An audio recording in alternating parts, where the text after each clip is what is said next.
Bass Pro Shops One Source. Brought to you by Global Outfitters Outdoor University.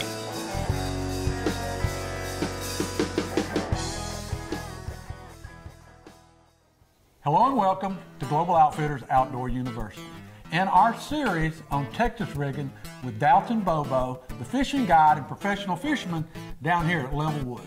Listen, you've told us about a standard Texas rig.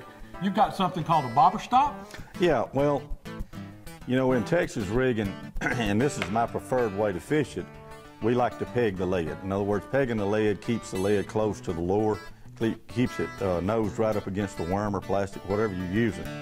And what I do is I just use these, and I've chose red. They come in many different colors, but I've chose a red one.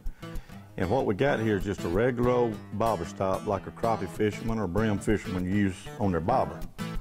Now what I'm gonna do is you run through the loop that's pre-made in the bobber stop, and then you're gonna double your line, and you're gonna pull that bobber stop up the line. Now it's on my line, it's on my main line. So I've come off of this onto my main line with the bobber stop. And just like a regular Texas rig, you're gonna put the lead on, and then you're gonna tie your hook on after the bobber stop and lead. And what that's gonna do is, it's gonna enable us to peg that lead against the worm, the nose of the worm. Always remember to wet your line. Pull it down and cut your tag end off.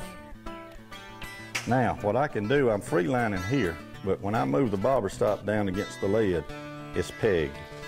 So when I rig up a worm, all I've got to do is force it up against the lead, and then now I've got one compact unit, this one unit that's going to stay together.